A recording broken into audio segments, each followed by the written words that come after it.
sur la question de l'héritage. Vous savez, quand on parle d'héritage, il y a plusieurs types d'héritage. Souvent, on entend parler de l'héritage en Christ et puis on ne comprend pas toujours ce que ça veut dire. Et c'est devenu finalement des slogans. Dans la vie chrétienne, on parle, oui, je suis héritier, oui, nous avons un héritage en Christ, mais beaucoup de chrétiens ne savent pas exactement ce que c'est quand on parle d'héritage en Christ.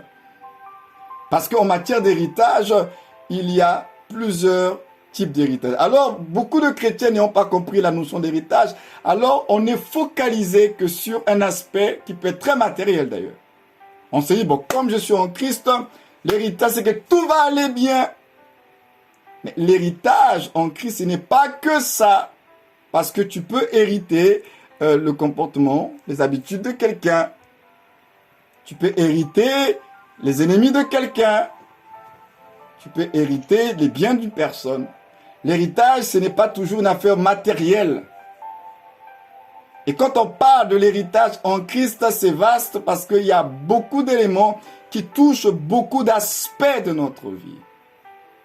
Ce n'est pas seulement une affaire, bon, l'héritage en Christ, et vous êtes focalisé que sur les choses matérielles, ou bien comment il va vous délivrer dans votre corps et autres. Ce qui fait que d'autres aspects de votre héritage en Christ, vous le méprisez, ou bien par ignorance, vous ne savez pas. Donc c'est important pour nous de comprendre la notion d'héritage. Alors, le vendredi passé, on avait introduit notre sujet. Et en introduisant notre sujet le vendredi passé, je vous disais que nous ne pouvons pas parler d'héritage sans parler d'Adam. Parce que nous n'avons pas toujours été ce que nous sommes aujourd'hui. Donc pour comprendre l'héritage en Christ, il faut d'abord comprendre Adam le premier. Et je parlais de 3 Adams, mais en réalité, on parle de 2 Adams, mais le premier Adam, il y a 2 phases le concernant. Parce que vous ne pourrez pas comprendre véritablement le sens de votre héritage en Christ si vous ne comprenez pas Adam, le premier. Parce que Adam le premier, je le disais, il était le prototype du type, c'est-à-dire il était la copie d'un original. Et en tant que prototype, le véritable, c'est le dernier. Donc vous voyez même qu'en ordre d'apparition, de manifestation, la copie vient avant l'original, en termes de manifestation. Parce que le premier Adam, il vient avant le dernier Adam en manifestation, en chair, mais il est à l'image du dernier. Ce qui fait que c'est important pour nous de comprendre la question d'Adam. Et je vous avais dit que par rapport à Adam, nous avons hérité. Parce que nous, en tant qu'humanité, notre source en tant qu'humanité, c'est Adam. Donc on ne peut pas vivre comme s'il n'y avait pas eu Adam. Parce que pour apprécier ce que nous avons maintenant, il faut savoir justement d'où on est sorti. D'où on a été pris, on a été tiré de quelque part. Et il est important pour nous de savoir ce quelque part-là, qu'est-ce qui s'est passé. Et je vous disais que Adam nous a légué un lourd héritage. Et parmi les choses que nous avions reçues d'Adam, nous avions, j'ai parlé des 4 C. Les 4 C par rapport à l'héritage d'Adam. Le premier C, c'était le C de condition. Adam nous a légué une condition qu'on appelle le vieil homme. Et cette condition-là, c'est telle qu'il y a en elle la nature du péché. Et voilà pourquoi tout être humain qui entre dans le monde, il entre dans le monde avec une nature, une condition spirituelle qu'on appelle le péché. Le péché, c'est une condition spirituelle. Les péchés, ce sont les conséquences de cette condition. Voilà pourquoi à la croix, Jésus va régler la question du péché et des péchés. Il va porter le péché en devenant péché et il va par son sang purifier les péchés. Donc, la question adamique, elle est fondamentale. C'est que nous avons hérité d'une condition spirituelle dans notre esprit qu'on appelle le péché, la nature du péché. C'est dans votre esprit humain. Donc l'esprit humain est déjà touché, pollué par cette condition. Donc nous avons hérité d'Adam une condition. Et c'est cette condition-là qui fait de nous des pécheurs. Donc, comme je l'expliquais, on n'est pas pécheur parce qu'on pêche, on est pécheur parce qu'on a la nature du péché et à cause de cette nature, nous péchons, nous posons des actes conformément à la nature que nous avons. Deuxième héritage d'Adam, nous avons hérité non seulement d'une condition, mais nous avons hérité d'Adam, si on peut dire, il y a eu un transfert d'autorité, un nouveau chef. Parce que avant, le chef, celui qui gère l'humanité, le seigneur de l'humanité, c'était Adam. Mais sa désobéissance, il y a eu un transfert d'autorité. Un nouveau chef, donc le C de chef, un nouveau chef se retrouve là, et c'est le diable. Il devient le seigneur, il devient le maître. C'est pourquoi il est tellement orgueilleux et rempli de lui-même qu'il a dit à Jésus, mais tous ces royaumes, ça m'a été donné, il était fier de le dire. Parce que Adam, par sa désobéissance, il a transféré l'autorité. Il y a eu un transfert d'autorité par la désobéissance d'Adam. Le chef. Le C de chef. Donc, il y a eu un transfert d'autorité. Nous nous sommes retrouvés sous la gouvernance, sous l'autorité du diable. Troisième héritage que Adam a légué à l'humanité. En fait, tout ce que je suis en train de dire, c'est pour nous permettre d'apprécier l'œuvre de la grâce. Vous savez, quelqu'un qui n'est pas condamné, quelqu'un qui n'a pas été privé de liberté, ne peut pas bien apprécier ce que c'est la liberté. C'est pourquoi Dieu a bien fait de faire venir la loi avant la grâce, parce que dans tous les cas, la grâce ne peut s'apprécier que par rapport à la loi. Il n'y a rien à faire. S'il n'y a pas la loi, s'il n'y a pas de condamnation, on ne peut pas apprécier la grâce de Dieu. La grâce de Dieu s'apprécie parce qu'il y a la loi, parce qu'il y a la condamnation, parce qu'il y a la privation, parce que. Donc vous comprenez que c'est important pour nous de le réaliser. La grâce, elle s'apprécie sur la base de la loi. Donc, si il n'y a pas de grâce, d'ailleurs de loi, la grâce n'a pas de sens. Donc finalement, ce qui donne un sens à la grâce, c'est la loi. Donc nous, si on veut apprécier en Christ là, il faut d'abord comprendre ce qui s'est passé en Adam. Parce que on a du mal à apprécier en Christ parce qu'on n'a pas compris ce que Adam nous a légué comme héritage. C'est ça le problème de la chrétienté aujourd'hui. On a du mal à apprécier les choses en Christ. On vulgarise, on banalise parce que on n'a pas compris ce que nous avons hérité et d'où Christ nous a pris. Voilà pourquoi les gens pensent que c'est normal, c'est facile, oui, bon, Jésus il est mort pour le péché. Et puis on passe vite. Frères et sœurs, l'humanité revient de très loin. Nous avons perdu la condition de départ que Adam avait. Il était fils de Dieu, un esprit créé à l'image de Dieu. Il avait la nature, la sainteté, il ne connaissait pas le péché. Dieu était son Seigneur, il faisait la volonté du Seigneur, mais il s'est retrouvé sous l'autorité du diable. Troisième héritage d'Adam, nous avons hérité une condamnation. C'est pourquoi je vous disais que quand on parle d'héritage, il y a plusieurs sortes et types d'héritage. Nous avons hérité une condamnation. Toute la famille d'Adam est déjà par nature pécheresse, condamnée à mort. Il n'y a pas un innocent.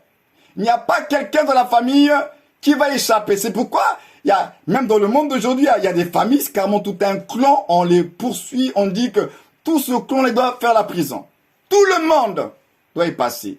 Mais Adam, l'héritage d'Adam, c'est que toute la famille, toute l'humanité porte le péché, tous sans péché sont privés de la gloire de Dieu. Le salaire du péché, c'est la mort, l'âme qui pêche, c'est elle qui mourra. Donc, personne ne pouvait, en dehors de Christ, avant d'être en Christ, ne pas faire le péché. Donc, la sentence de la justice de Dieu était déjà prononcée. Aucun homme sur la terre ne pouvait vivre sans péché. Donc, toute l'humanité était dans la condamnation. La mort était là. La mort était la condition de toute l'humanité. La mort, nous avons hérité condamnation en Adam. C'est un héritage, c'est comme quelqu'un qui hérite les dettes de quelqu'un d'autre. Tu peux hériter les dettes de quelqu'un, vous le savez. Vous pouvez hériter même les dettes de quelqu'un. L'héritage, c'est pas toujours des bonnes choses, hein. Ça peut être aussi des mauvaises choses. Vous pouvez hériter aussi les dettes des gens. Et Adam nous a donné un mauvais héritage après sa chute. Nous avons hérité des conséquences de sa désobéissance. Nous avons hérité les conséquences de la désobéissance d'Adam. La mort. C'est pourquoi la Bible dit que par la désobéissance d'un seul, la mort est entrée dans le monde. Nous avons hérité de la mort. La mort est un héritage adamique. Nous l'avons hérité. Et quatrième héritage d'Adam, nous avons perdu la communion. Parce qu'Adam, il avait la communion avec Dieu. Dans le jardin, tous les soirs, Dieu venait discuter avec Adam. Ça discutait. C'était bien. Il parlait avec Dieu. On ne sait pas en quelle langue il parlait. Mais en tout cas, une chose est certaine, Adam et Dieu parlaient ensemble. Ils étaient en communion. Ils avaient leur rendez-vous. Donc quand Adam travaillait, après avoir cultivé le jardin et tout, après il avait son rendez-vous avec Dieu. Il avait un accès à la communion, à la communication avec le Père, avec le Seigneur. Mais malheureusement, sa désobéissance a fait que il a été chassé, séparé, plus de communion avec Dieu. Je suis obligé de nous ramener un peu en Adam pour que ces choses que nous sommes en train de banaliser, mais finalement nous prenons ça maintenant très au sérieux. Parce que c'est une perte énorme. Vivre sans Dieu, il n'y a rien de pire pour quelqu'un qui a goûté la bonté de Dieu. Quand tu n'as jamais goûté la bonté de Dieu, ça peut aller, tu ne connais pas. Mais quelqu'un comme Adam, qui a vécu cette gloire, cette présence de Dieu, et ne plus la voir, ça a dû être terrible pour lui de vivre sans ça. Parce qu'il est quand même le premier à avoir expérimenté ça. Cette gloire, cette présence, cette intimité, cette communion avec Dieu. Il est le seul. Et puis du jour au lendemain, il perd ça. Déjà nous-mêmes, en tant que croyants, quand on vit quelquefois notre vie chrétienne un peu façon et qu'on n'a pas réglé certaines choses, on ne s'est pas repenti, vous voyez comment on est mal, on est dérangé, on n'est pas à l'aise. Hein? Maintenant, imaginez Adam qui vivait cette plénitude-là. Et il perd tout du jour au lendemain. Chassé de la présence de Dieu, il ne peut plus parler avec Dieu. Donc, c'est là où on dit que la mort s'est installée. Son esprit ne peut plus être en communion avec Dieu. La mort s'est installée. Son esprit est séparé, coupé de la vie. La vie, c'est Dieu. Il n'a plus accès à Dieu, donc il n'a plus accès à la vie. C'est triste, mais c'est lui qui a péché. Mais nous étions de sa descendance et nous avons hérité tout cela. Vous vous rendez compte que si Christ n'était pas venu, la grâce, dans quel état on allait être? On allait vivre comme ça. On a les vu comme ça, des pécheurs, avec un verdict de mort sur notre tête, le diable notre maître pour l'éternité, pas de communion avec Dieu. Vous vous rendez compte de ce que cela représente? Vivre toute notre vie esclave du diable, avec une nature de péché qui nous empêche de pouvoir être en communion avec Dieu, malmenés par le diable. Imaginez une vie comme ça si Christ n'était pas venu. C'est là où vous vous rendez compte que gloire soit rendue à Dieu pour le dernier Adam qui est venu. Alors ce soir, nous allons voir justement si le premier nous a livrés dans cet héritage qui n'était peut-être pas bon, mais le dernier Adam dans lequel nous sommes, il nous a introduits dans des belles choses. Et nous allons voir 10 choses à travers les Écritures ce soir que nous avons reçues d'Adam, le dernier Adam, qui vont nous permettre d'apprécier justement, puisqu'on va aller au fur et à mesure par rapport à cette histoire d'héritage là. Et donc on va aller dans Éphésiens chapitre 2.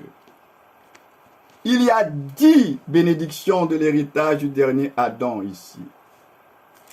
Et je prie le Seigneur que cela vous aide à pouvoir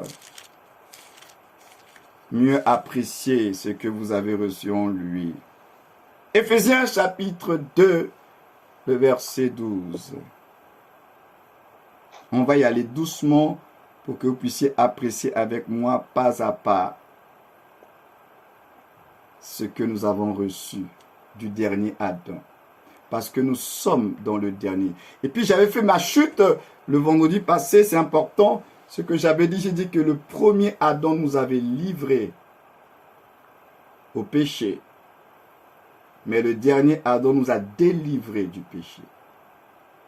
Le premier nous a livrés, mais le dernier, il nous a délivrés. Ça, c'est important de le retenir. Alors, Éphésiens chapitre 2, à partir du verset 12, écoutez ce que dit l'apôtre. Il fait un rappel. Souvenez-vous, jusqu'à ce moment, vous étiez sans Messie, exclus du droit de cité en Israël, étrangers aux alliances de la promesse, sans espérance et sans Dieu dans le monde. Mais maintenant, Jésus-Christ, vous qui autrefois étiez loin, vous êtes devenus proches par le sang de Jésus-Christ. Verset 19. Ainsi donc, vous n'êtes plus des étrangers, ni des résidents temporaires, vous êtes au contraire concitoyens des saints, membres de la famille de Dieu. Alors, à travers ces versets que je viens de lire, je veux faire ressortir 10 bénédictions que nous avons par le dernier Adam. Et tout cela, c'est lié à notre héritage. La première des bénédictions, l'apôtre Paul dit ici, il dit, vous étiez sans Messie, c'est-à-dire sans Christ, parce que le Messie, c'est le Christ. Donc, vous étiez sans Christ. Non, effectivement, nous étions sans Christ. Donc, avoir Christ, c'est une bénédiction. Parce que je vous avais dit que ce que Adam avait finalement perdu, c'était quoi? Parce que la gloire de Dieu, l'image de Dieu, c'est Christ. Finalement, qu'est-ce que Adam avait perdu par sa chute? Il avait perdu Christ. Parce que l'image de Dieu, je le répète, c'est Christ. La gloire de Dieu, c'est Christ. C'est ce que dit l'apôtre Paul. Il est l'image du Dieu invisible. Il est le reflet de sa gloire. Donc l'image de Dieu, c'est Christ. Adam, le premier, avait perdu Christ, l'image de Dieu dans son esprit. Il avait perdu Christ. Et là, l'apôtre Paul dit, donc aux païens, à nous tous d'ailleurs, il dit, tous ceux qui n'étaient pas en tout cas d'Israël, les Juifs, il dit, vous étiez sans Messie, sans Christ. Mais maintenant, vous avez le Christ, vous avez le Messie. Vous l'avez, Christ en vous. Vous avez le Christ. C'est-à-dire, la gloire de Dieu qui est le Christ a été restaurée dans l'humanité par le dernier Adam. C'est le dernier Adam qui restaure, qui ramène le Christ dans l'humanité. Parce que le premier a fait partir Christ. Et le dernier ramène la gloire. La gloire de Dieu revient dans l'humanité. Les hommes peuvent de nouveau avoir Christ en eux, mais par le dernier Adam qui est Jésus de Nazareth. Alléluia. Donc, le dernier nous ramène la gloire. Le Christ, nous l'avons. Nous avons reçu de nouveau le Christ, mais par le dernier Adam. Donc, première bénédiction, c'est que nous avons Christ. Tout le monde ne l'a pas. Tu as le Christ. Tu n'es pas son Messie, tu as le Christ. Et ce que tu as est supérieur. Tu as la vie même de Dieu. Dieu lui-même qui vit en toi. Deuxième bénédiction. Il dit que vous étiez étrangers aux alliances. On parle ici d'alliance. Hier, il y avait qu'un peuple qui était en alliance avec Dieu. Mais aujourd'hui, par le dernier Adam, nous avons été introduits dans une alliance qui est supérieure. La nouvelle alliance par le sang de Jésus. Supérieure à l'alliance de Lévi. Supérieure à l'alliance de Moïse. Supérieure à toutes les alliances. Nous sommes dans une alliance qui est supérieure par le sang de Jésus. Donc nous qui sommes en Christ par le dernier Adam, nous avons accès à une alliance supérieure. Alléluia. Donc tu es dans une alliance qui est supérieure. C'est une bénédiction que le dernier Adam nous donne. Le premier nous a soustrait de tout. Tous. L'humanité en Adam a été privée. Mais par le dernier, Dieu nous donne même une alliance supérieure. Même Israël qui a été choisi pour un temps là pour représenter Dieu là. Dieu en Christ par le dernier là, il nous donne même au-delà même de ce que Israël avait. La nouvelle alliance, le sang de Jésus est supérieur.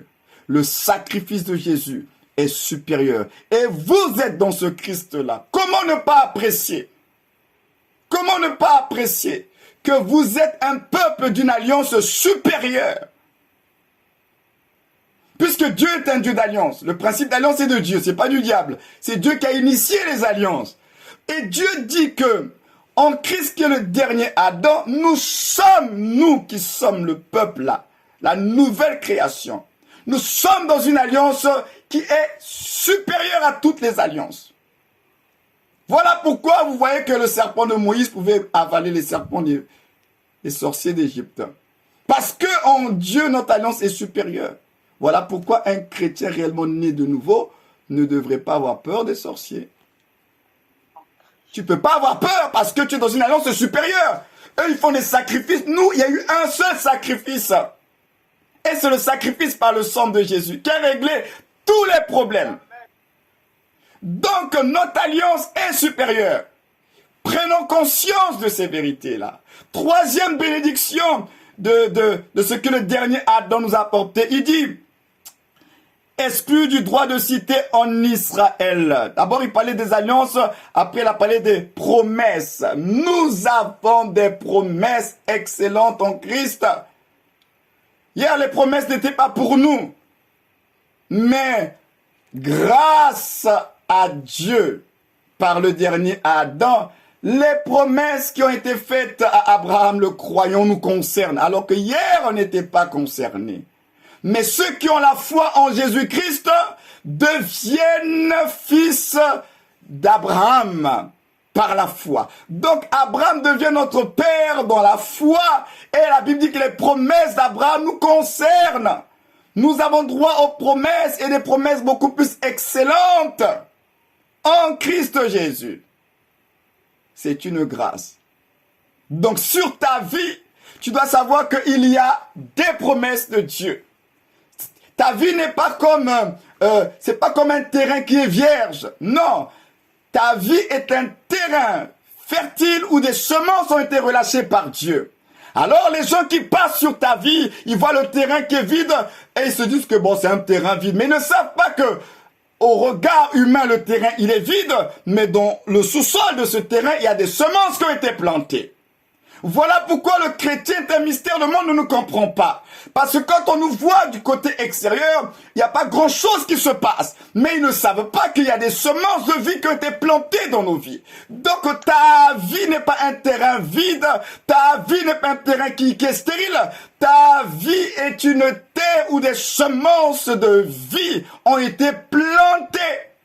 Voilà pourquoi quand le temps de maturité arrive et que les germes commencent à sortir, les gens autour de toi se posent des questions, les gens sont étonnés. Même toi-même aussi tu peux être étonné. Mais pourtant, si tu pouvais savoir qu'il a semé en toi, semence de vie, les promesses sont relâchées dans ta vie. Parce que Dieu est un Dieu de promesses.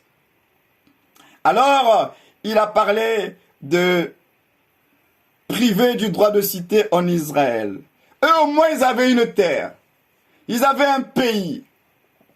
Ils avaient un lieu qui pouvait faire leur unité nationale. C'était la terre d'Israël. Mais nous, on avait quoi? Rien. Là, on parle d'Israël, mais de façon générale, l'humanité, chacun, comme disait Ésaïe le prophète, chacun suivait sa propre voie. Mais, en Christ, il a fait quelque chose de beaucoup plus supérieur. C'est pourquoi il a dit à cette femme ce jour-là, il dit, oh!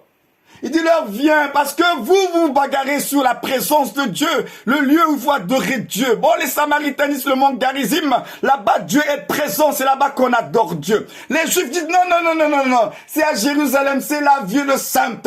Dieu a choisi cette ville, c'est là-bas qu'il y avait l'arche de l'alliance. Oui, mais Jésus arrive, il dit, lui qui est le dernier Adam, il dit, c'est fini cette affaire. Il dit, leur, viens, où ce ne sera plus sur cette montagne, mon Garizim, ni à Jérusalem, parce que Dieu est esprit. Maintenant, ceux qui l'adorent en esprit et en vérité. Pourquoi? Parce que celui qui est dans le dernier Adam, il est rentré dans une réalité spirituelle qui est la réalité en Christ. Et cette réalité t'a fait rentrer dans un transfert. Lorsque tu as cru, la Bible dit que tu es passé des ténèbres à la lumière, du royaume des ténèbres au royaume du Fils de son amour. Maintenant, nous sommes dans le royaume de Dieu, dans l'esprit.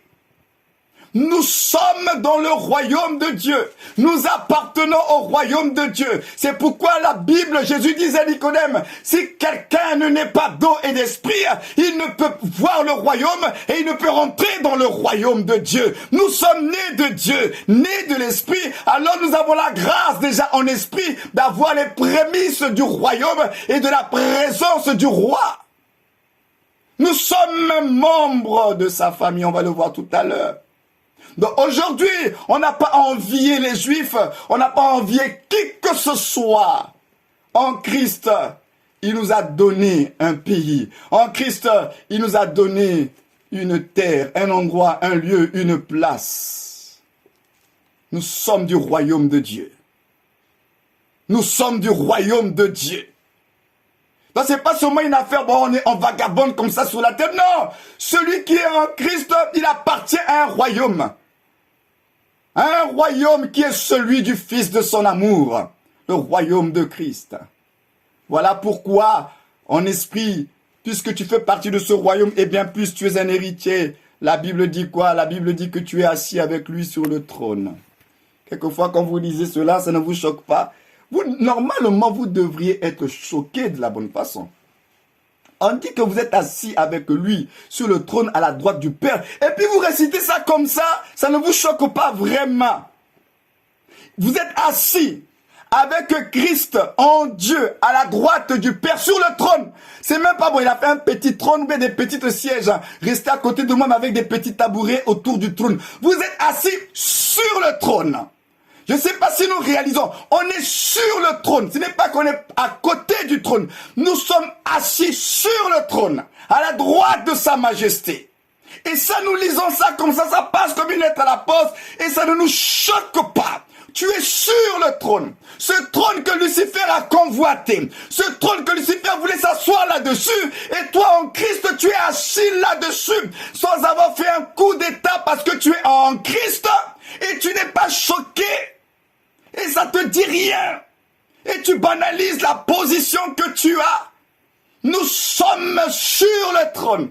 Notre esprit, notre homme intérieur, il goûte déjà les prémices de cette vie avec le Seigneur. Et nous sommes déjà assis. Vous voyez comment Dieu nous aime. Il nous accorde la grâce. C'est une grâce d'être assis sur son trône à lui.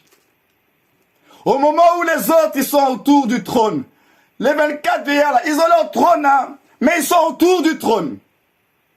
Mais toi et moi, on n'est pas les 24 vieillards. Toi et moi, on est assis sur le trône de lui-même. Sa majesté, le Dieu, le créateur de l'univers. Alors imaginez un peu la haine et la colère que le diable il a lorsque... Vous voyez pourquoi il ne nous aime pas. Vous voyez la haine, un moyen pour vous de comprendre pourquoi Satan ne nous aime pas, nous les chrétiens. Vous êtes assis sur le trône qu'il a convoité, qu'il n'a pas pu avoir. Il était précipité à cause de cette affaire du trône là. Toi, tu es sur le trône et tu penses que lui, le diable, il va te laisser tranquille. Mais heureusement qu'il a menti parce que justement, on est assis sur le trône et puis nous avons quelqu'un qui nous garde. Hein.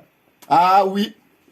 Ah oui, oui, oui. Donc tout ça, c'est ce que le dernier Adam nous a donné comme héritage. Les privilèges d'être en Christ, on est assis sur le trône et nous appartenons à la famille de Dieu, au royaume de Dieu. Alors, l'auteur continue en disant ceci. On est dans Éphésiens chapitre 2. On a vu que l'héritage ou la bénédiction, première bénédiction, on est en Christ, on a la grâce d'avoir Christ qui est là, on est en lui. Nous avons un royaume, nous avons une place, un endroit, on n'est pas des vagabonds, nous sommes dans des alliances excellentes, supérieures, nous avons les promesses de Dieu qui ensemencent notre vie. Et il ajoute, vous étiez sans espérance. Sans espérance. Alléluia, sans espérance. Ce que le dernier Adam vient restaurer, il vient restaurer la véritable espérance du genre humain. Alors, quelle est cette espérance? On dit Christ en vous l'espérance de la gloire. Il y a deux choses dans notre espérance. Il y a bien sûr la résurrection. La résurrection, c'est que le croyant doit savoir que la mort est un gain. Quand tu meurs, ce n'est pas la fin. Quand tu meurs, ce n'est pas le terminus. Quand tu meurs, maintenant, là, tu meurs en Christ, tu vas te reposer auprès du Seigneur. Il y a la résurrection. La résurrection fait partie de notre espérance. Et la gloire de Dieu. C'est-à-dire que notre espérance, c'est que quand Jésus reviendra, si on mourrait aujourd'hui, notre espérance, c'est que nous allons ressusciter. Notre espérance, c'est que nous allons être transformés à la même image que lui. Notre espérance, c'est que nous allons lui ressembler, bien sûr, et nous allons monter avec le Seigneur. Le chrétien a une espérance. Ton espérance n'est pas de ce monde. Au moment où les gens de ce monde, ils vont se bagarrer à faire vite les choses parce qu'après ils se disent qu'on ne sait pas qu'est-ce qui va se passer demain. Vaut mieux qu'on jouisse de la vie parce que demain on ne sait pas. Le chrétien, il sait ce qui se passera. Même s'il mourrait aujourd'hui, dès l'instant où il est en règle avec son Dieu, il sait que même s'il mourrait aujourd'hui, il sait où il va. Le chrétien connaît la fin de son histoire, c'est la gloire. La gloire en question, c'est quoi? C'est que, justement, nous allons revêtir un corps de gloire. Et nous monterons avec le Seigneur de gloire, dans la gloire et dans le royaume de gloire. La gloire est notre destinée. Nous connaissons la fin de l'histoire.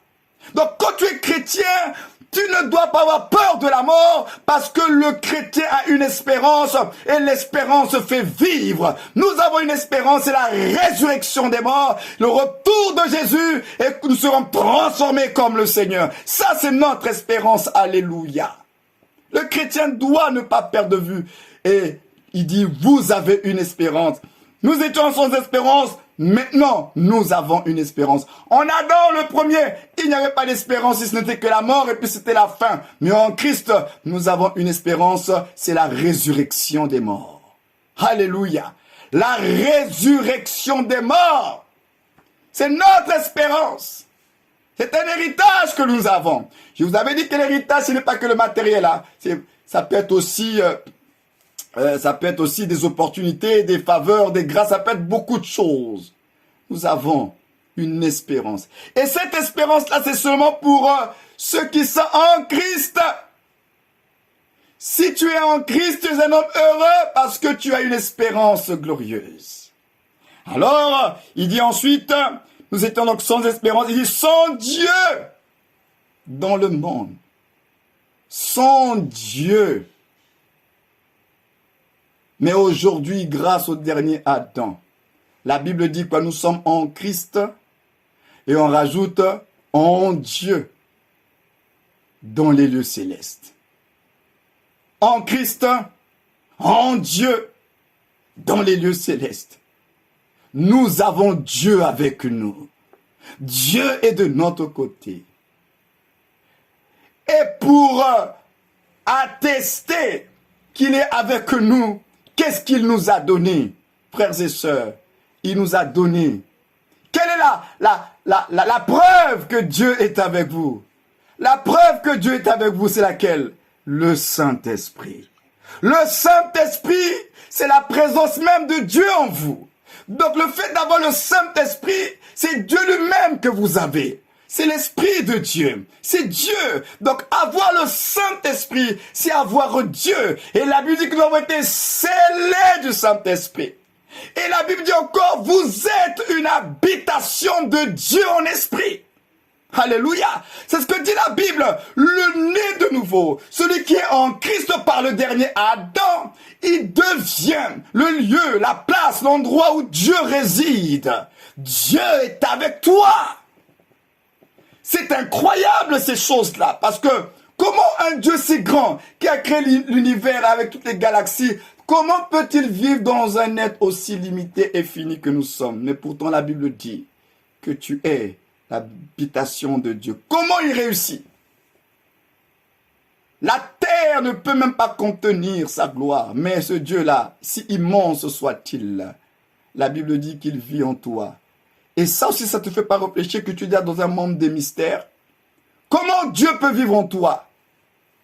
La terre même sur laquelle tu marches, là où tu vis, tous les systèmes solaires, tout est entre les mains de ce Dieu-là. Mais le même Dieu qui tient tout entre ses mains, c'est le même Dieu qui habite dans ton petit corps limité et fini là. Comment ne pas apprécier les mystères dans lesquels nous sommes en Christ? Nous sommes incorporés dans des mystères. Parce que lui, il est si immense et si grand, mais il arrive quand même à tenir dans mon petit corps là. Comment il fait? Comment il fait pour résider? La Bible dit que vous êtes une habitation de Dieu en esprit. Dieu habite en toi. Dans ton esprit que tu ne vois pas là. Dieu habite dans ton esprit. C'est là où tu te rends compte que personne n'a pu mesurer l'esprit humain. Parce que ton esprit humain est un mystère. Parce que si cet esprit humain-là avait une longueur, une largeur, une hauteur, une profondeur, on allait se dire, bon, peut-être à cause, mais qui connaît les mesures de l'esprit humain? Qui connaît les dimensions? Parce que ton corps, ton homme extérieur, tu connais les dimensions. Tu connais ton poids, tu connais ta taille, tu connais ça. Mais ton homme intérieur, ton esprit, tu connais même pas les dimensions. Et la Bible dit que ton esprit, ton homme intérieur, il contient Dieu.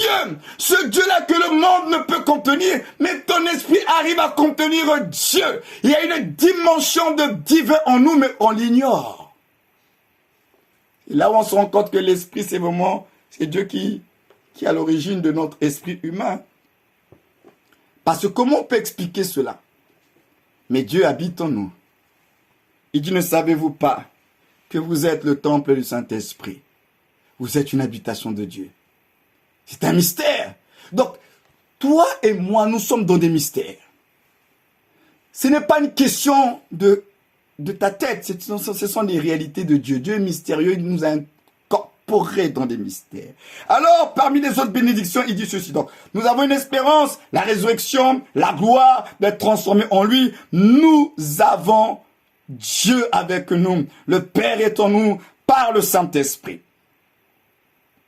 Et il dit au verset 13, mais maintenant, Jésus-Christ, vous qui autrefois étiez loin, vous êtes devenus proches par le sang de Jésus. Vous êtes devenus proches. Le sang de Jésus nous a rapprochés de Dieu. Pourquoi? Pour que nous puissions être en communion avec Dieu. Donc, nous avons, grâce au sang de Jésus, accès à la présence, à la communion, à l'intimité de Dieu. C'est par le sang de Jésus que nous nous approchons de Dieu. Adam, ne l'oubliez pas, le premier il avait perdu la communion. Mais le dernier Adam en Christ, il vient restaurer cela. Et en lui, nous sommes en communion avec Dieu, mais par le sang de Jésus. Donc le sang du dernier Adam nous a rapprochés de Dieu. C'est grâce au sang du dernier Adam, son sacrifice, que nous avons aujourd'hui accès à la communion, à la présence de Dieu. C'est parce que nous avons notre Adam à nous. Notre Adam, c'est le dernier, c'est Jésus de Nazareth. Alléluia. Et nous dépendons de notre dernier Adam, parce que c'est lui qui a été fait notre représentant légal, notre substitut. Et maintenant, notre vie ne dépend que de lui, le dernier Adam. L'Adam, le nôtre, c'est Jésus, le Christ. Alors, la communion. Et nous avons, par le sang de Jésus, accès à la présence de Dieu. Et là, à cause du travail du sang, si hier, les gens avaient peur de s'approcher de Dieu, si hier, les gens devaient être qualifiés pour s'approcher à Dieu, la communion dans le Saint des Saints n'était pas donnée à tout le monde. Parce que le souverain sacrificateur, frères et sœurs, quand il rentrait dans cet endroit-là, lui-même, il avait peur. On était obligé dans sa tenue là, qu'il y ait des clochettes, pour que ça fasse le bruit là, et qu'on attache la corde autour de sa taille. Parce que lui-même, quand il est entré, il ne savait pas s'il allait ressortir vivant. Et comme cet endroit-là, il n'y a que lui qui pouvait entrer, alors, pendant qu'il faisait le service dans le Saint des Saints, tant qu'on entendait le bruit des clochettes, parce que quand il marche, ça fait le bruit des clochettes, gling, gling, gling, gling, gling, gling, gling, gling. On se dit, ah, le gars, il est encore vivant, ça va. Mais si à un moment donné, il y a un silence là, il n'y a plus rien, on n'entend plus rien, on dit, ah, là si on n'entend plus rien, là c'est que peut-être qu'il est déjà mort, Dieu l'a frappé. C'est pourquoi la corde était là. La corde était là, c'est que si après un certain temps, on n'entendait plus le bruit des clochettes qu'il avait sur sa robe, on le tirait avec la corde parce que personne ne pouvait rentrer dans le Saint des Saints. On le tirait pour le faire sortir de cet endroit-là. Donc lui-même, il s'approchait du Saint des Saints avec crainte, avec tremblement. Mais notre Adam, alléluia, qui est aussi notre souverain sacrificateur, une fois pour toutes, il est rentré dans le tabernacle céleste, il est venu en notre nom, il a présenté son sang, et le Père a agréé le sacrifice du dernier Adam. Voilà pourquoi maintenant, lui, qu'est-ce qu'il est en train de dire? Il nous invite, il dit, hey, approchez-vous maintenant avec assurance du trône de la grâce pour obtenir la miséricorde de Dieu. N'ayez plus peur, Dieu est satisfait par le sang de Jésus. À cause du sang de Jésus, dit maintenant, n'ayez plus peur, il n'y aura pas de jugement, parce que le sceptre de la grâce est tendu. Approchez-vous avec assurance. La Bible dit avec assurance, pas avec crainte et peur. Si dans le premier régime, il y avait un peu de crainte et de peur, nous qui sommes en Christ Jésus, la Bible dit avec assurance. Donc lorsqu'un chrétien prie, il ne prie pas en se disant peut-être que Dieu va me frapper, peut-être non, le sang de Jésus-Christ a réglé le problème. C'est pourquoi il dit avec assurance, approchez-vous du trône de la grâce. Et c'est un trône de grâce qui est là. Là où se trouve, dit la Bible, la miséricorde de Dieu. Alléluia. La miséricorde de Dieu se trouve à cet endroit-là. Donc n'ayons pas peur de nous approcher de Dieu, parce que le Dieu sur le trône duquel il est assis et nous sommes assis avec lui, ce trône-là s'appelle grâce. Et avec ce trône-là se trouve la miséricorde de Dieu. Voilà pourquoi dans le protocole de ce trône et de sa miséricorde, lorsque tu pêches, au lieu que le jugement tombe et que tu meurs et qu'on t'enterre comme ça, il te dit, oh, si tu as péché, confesse tes péchés. Confesse tes péchés parce que Dieu il est fidèle et juste pour nous pardonner nos péchés. Il dit confesse parce que nous avons reçu un cadeau. Le cadeau que nous avons reçu, c'est le don de repentance. Dieu nous a donné le don de repentance. Ça dit que quand tu as péché, sous la grâce, on a le don de repentance. Tu as péché, tu demandes pardon. Dieu dit, comme tu as demandé pardon à ce moment-là, tu es lavé, tu es purifié. Ça, c'est un cadeau de la grâce. Le don de repentance, parce que le sang de Jésus nous a accordé le pardon. On a le pardon divin. Le pardon divin est une grâce. Parce que Dieu n'est pas obligé de nous pardonner. Hein.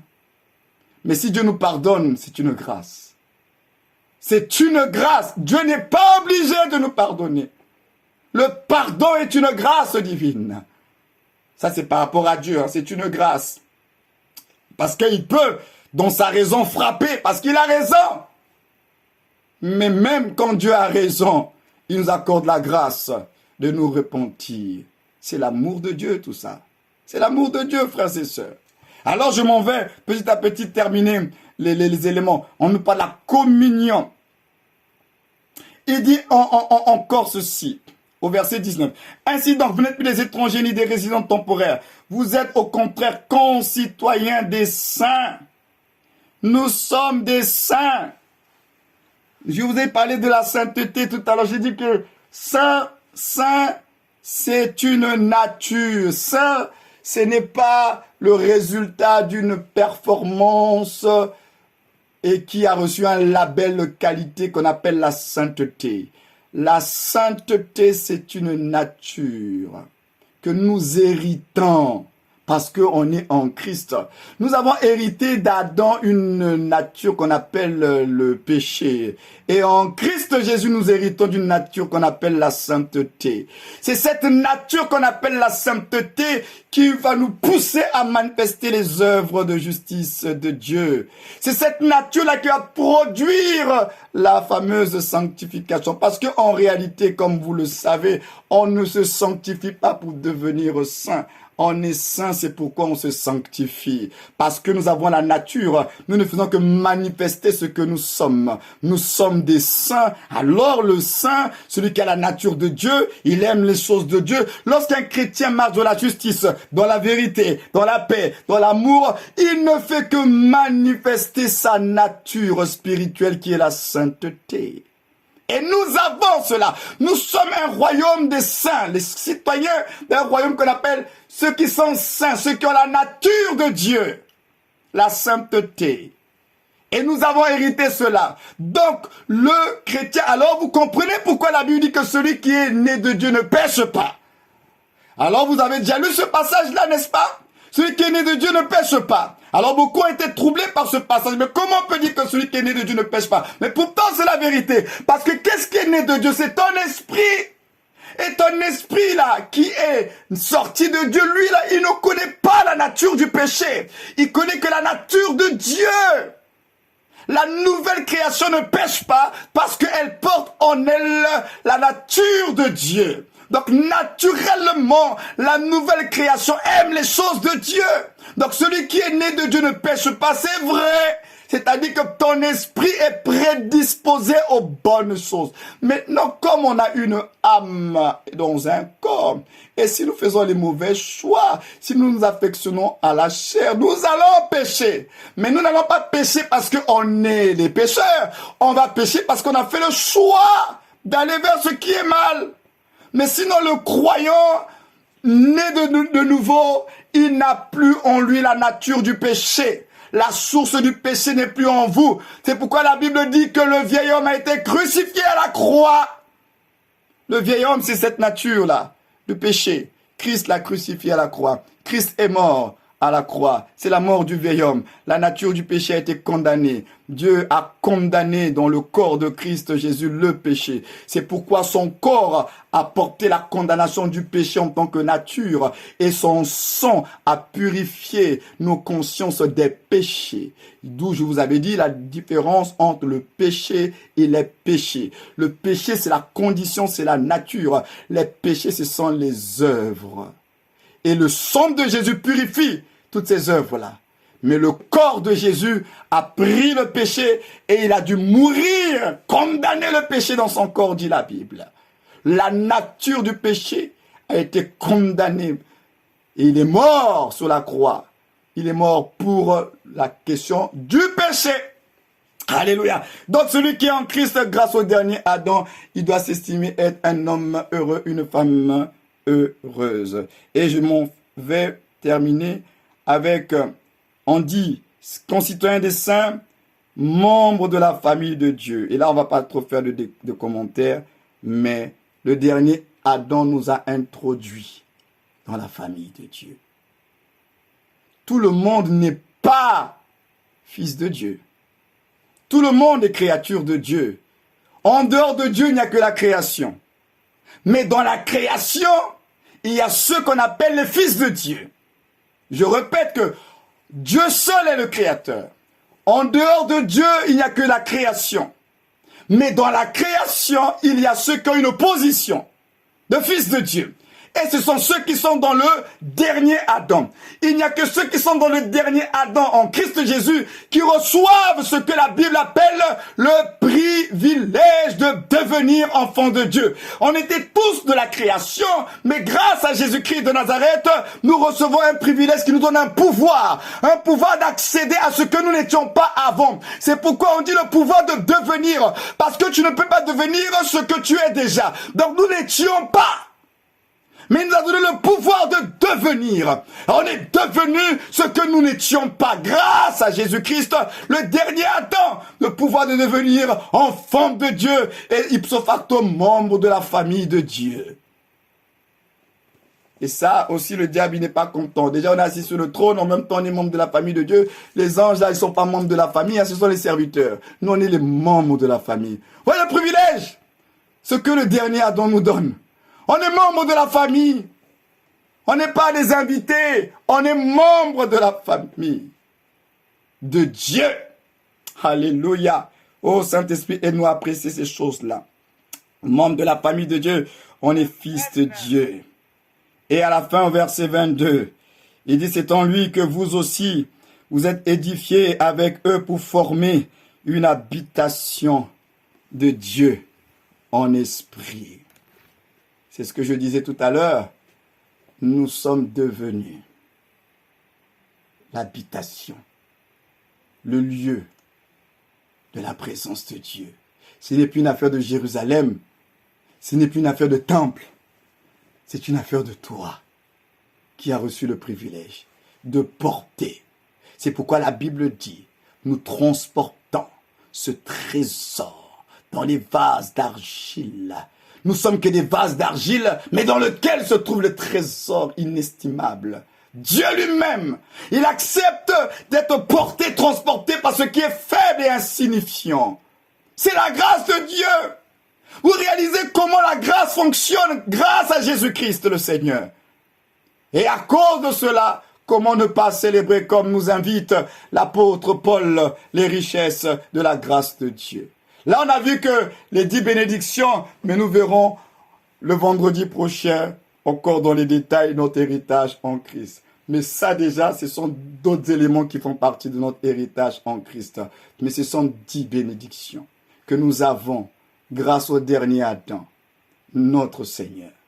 Alors ce soir, on va s'arrêter là et nous allons prendre juste un petit moment pour apprécier l'œuvre de la grâce que nous avons en Jésus le Christ. Ce que nous sommes devenus. On lisait avant vite les Écritures, mais la Bible n'est pas un livre de mensonges. La Bible n'est pas un livre pour soulager les consciences des gens. La Bible nous raconte la vraie histoire. Qu'est-ce qui s'est réellement passé? Mais ce qui s'est réellement passé, c'est ce que je viens de vous partager ce soir. Vous étiez et vous êtes devenus. C'est la vraie réalité même de ton histoire. En Christ, c'est ce que tu es. Mais non, il faut juste prendre conscience. C'est ce que tu es. Ton histoire ne va pas la chercher ailleurs. Dieu lui-même t'explique l'histoire.